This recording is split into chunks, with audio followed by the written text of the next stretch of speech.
Un enfrentamiento público, un debate se ha abierto a propósito de las cifras de homicidios del mes de marzo y del inicio de este año 2026 en general entre parlamentarios de oposición y las cifras que ha presentado el gobierno.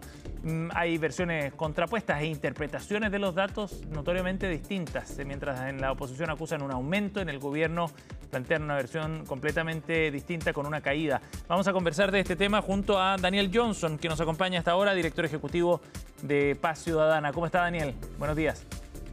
Hola, Sebastián, muy buenos días. Gracias por acompañarnos. Daniel, para ponerlo bien en concreto, el diputado Jaime Araya ha planteado que aquí ha habido un aumento de los homicidios en los últimos 28 días de 42,8%. Cita datos de Carabineros.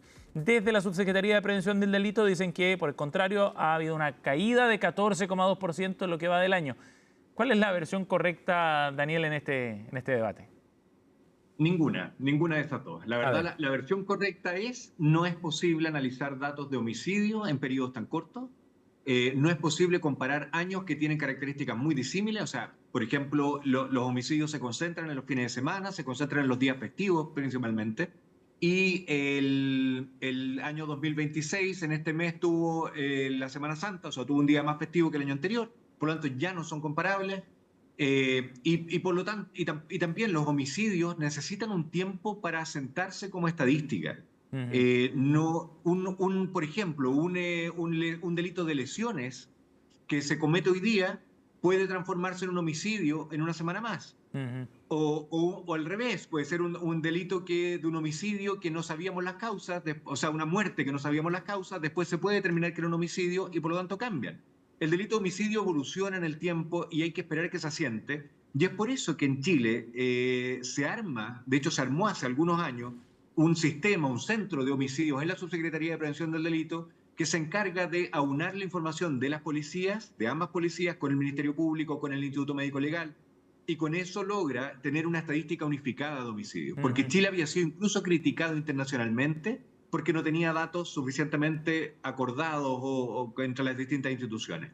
Y ahora caemos torpemente en una discusión en que están comparando cosas que, primero, que como ya digo, no es posible tener estadísticas de homicidio en un periodo tan corto de tiempo. Sí. Y además caemos en comparar cosas que son distintas. Están comparando datos del Ministerio Público, en que están mostrando el equipo ECO del Ministerio Público, que ve una fracción de los homicidios que son los que están vinculados aparentemente a organizaciones criminales. Eso son lo que ven los equipos ECO, con evolución de homicidios total, que es lo que estaba al parecer entregando datos o intentando entregar datos al Ministerio, la Subsecretaría de Prevención del Delito. Entonces están comparando cosas que no son comparables, son estadísticas distintas. Daniel. De hecho, los órdenes de magnitud son distintos y por lo tanto también es un error el tratar solo de comparar esos tipos de datos. Daniel, para ser bien preciso entonces, y al final el problema es que la ciudadanía también se confunde con todos estos titulares, ¿no?, que se sacan, ¿no?, estas declaraciones altisonantes. Pero ¿cuál sería entonces, si es que alguien quisiera hoy día ver cómo ha evolucionado en el primer trimestre el número de homicidios?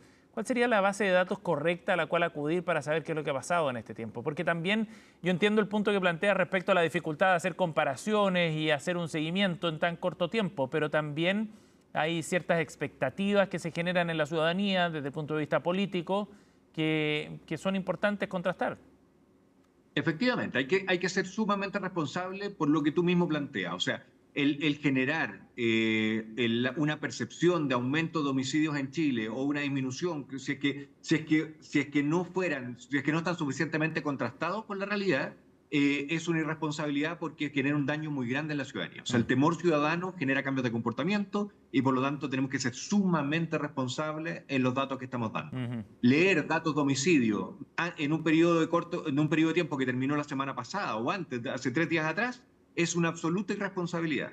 Ningún país serio debería evaluar estadísticas de homicidio transcurrido un periodo de tiempo tan corto, porque no van a tener unas estadísticas correctas. Lo que es lo correcto entonces, esperar. Lamentablemente, aunque queramos tener datos inmediatos, en homicidios no son factibles de obtener así. Tenemos que esperar un par de meses. Y en Chile ya hicimos un esfuerzo de aunar la información, por eso se creó este Centro para la Prevención de Homicidios y Delitos Violentos en la Subsecretaría de Prevención del Delito. Y ese centro ya tiene unos ciertos plazos de entrega de resultados. Ellos entregan datos semestralmente y los entregan un mes y medio terminado el periodo, más o menos. O sea, si el periodo terminado en junio, vamos a tener datos a mediados de agosto, y el periodo terminado en diciembre vamos a tener datos a mediados de febrero.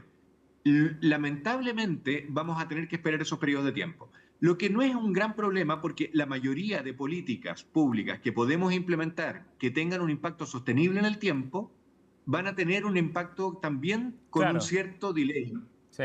No hay, o sea, porque además también sería una torpeza, aunque hubieran subido, no estoy diciendo que haya sido así, pero aunque hubieran subido los homicidios en este periodo de tiempo, desde el 11 de marzo hasta el día de hoy, no sería posible atribuirlo un aumento o una disminución a alguna política pública que haya implementado este Es gobierno, que porque las políticas públicas en seguridad tienen un impacto eso, que se demora un tiempo eso es bien en efectuarse. interesante porque, claro, las políticas públicas toman tiempo, efectivamente, pero por otro lado está el carril de la discusión política, digámoslo así, de la contingencia, del día a día, de las declaraciones.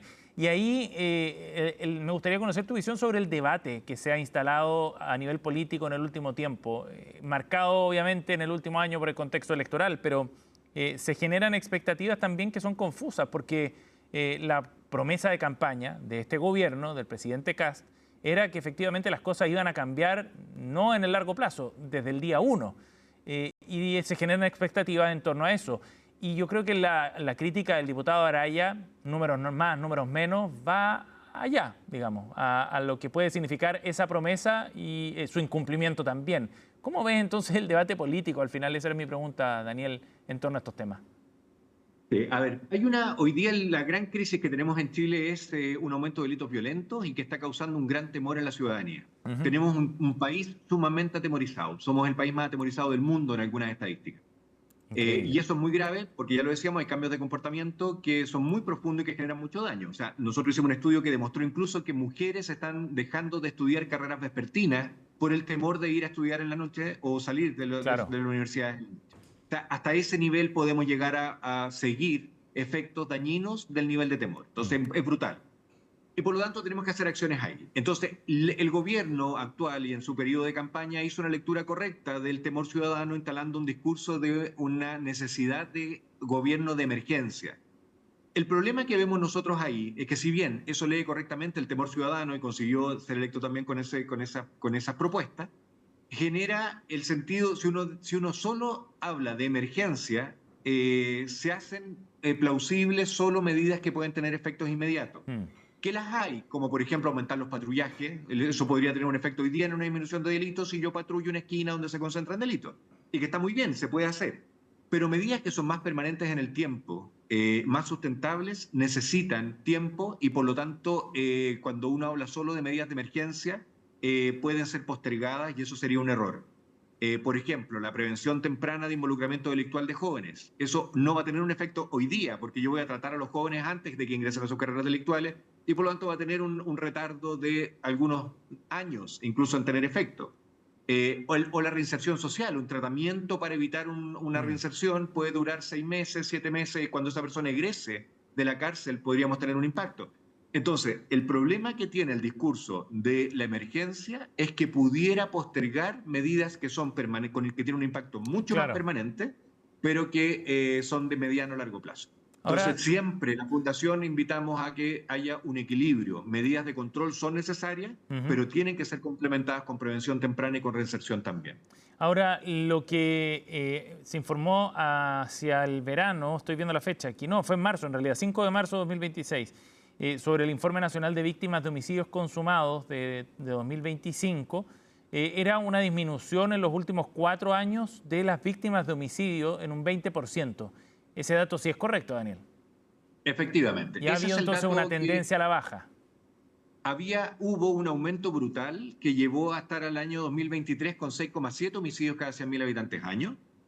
Alcanzado ese pic, ha venido disminuyendo hasta tener el año 2025 5,4 homicidios cada 100.000 habitantes año. Ujú. Y eso sí, esa es la cifra oficial y que fue presentada, como bien tú decías, 2 meses o casi 2 meses después del término del periodo. Ajá. Y durante ese periodo no es que no se haya hecho nada, durante ese periodo lo que se hace es aunar la información de las distintas instituciones, confirmar cada uno de los casos, además hacer la clasificación correcta, porque los homicidios no es solo importante contarlos, sino que también entender el contexto en que ocurren. Ujú. Hay homicidios que son, por ejemplo, por violencia intrafamiliar, hay homicidios que son resultado de una riña, una ira momentánea en un bar, y hay homicidios que están vinculados a otros delitos, por ejemplo, un robo que escala en violencia y se transforma en homicidio, y hay homicidios que están vinculados al crimen organizado, que son ajustes de cuentas, para control de territorio, y cada uno de estos tiene características extremadamente distintas, Sí. y la forma de prevenirlo es distinto. Entonces, esos 2 meses no es solo para contar los homicidios, sino también para entender el contexto en el cual ocurren, porque de eso depende cuáles políticas públicas pueden ser efectivas en cada uno de esos casos. Claro. Estamos con Daniel Johnson a esta hora aquí en CNN Chile Radio, director ejecutivo de Paz Ciudadana. Daniel, en ese sentido, las políticas que se han ido implementando entonces a la luz de estos resultados, ¿han ido dando buenos resultados, valga la redundancia, o es necesario una nueva discusión sobre otras políticas? Yo entiendo que esto es dinámico también, pero para seguir el punto que tú habías planteado, estas políticas necesitan cierto tiempo de maduración. ¿Cómo ves entonces los pasos que hay que seguir ahora en adelante? Hay que hacer un foco hoy día en ciertos delitos que han aumentado especialmente. O sea, cuando vimos el gran aumento a 6,7 homicidios cada 100.000 habitantes hace 3 años atrás, eso fue causado por homicidios vinculables al crimen organizado. La mayoría de esos homicidios eran cometidos con armas de fuego, eran cometidos en un contexto en que no se conocía la víctima y el victimario, no eran familiares, no eran conocidos, sino que se enviaba a matar a otra persona, ajustes de cuenta, ese tipo de delitos. No había un imputado conocido porque había una premeditación del delito también. Cuando hay una riña en un bar, normalmente se sabe quién lo cometió. Lo mismo en violencia intrafamiliar.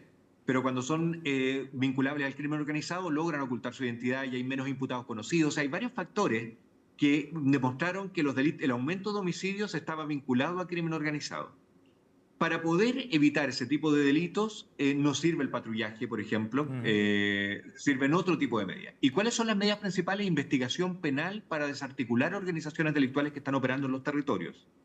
Y ahí la Fiscalía Supraterritorial, que acaba de iniciar funciones hace unos días atrás, es fundamental. O sea, ¿cómo potenciamos el que el Ministerio Público no dé por resuelto una causa cuando encuentra un eslabón de la cadena, sino para cuando entienda cuál es la organización que hay detrás y la desarticule? Esto es válido para incluso las encerronas, por ejemplo. No basta determinar quién fue el que me robó el auto y me amenazó, aunque esa persona evidentemente tiene que tener las consecuencias del sistema legal. Pero si no hacemos la investigación más arriba, vamos a darlo por resuelto. El Ministerio Público va a marcar un éxito porque identificó la persona que robó el auto.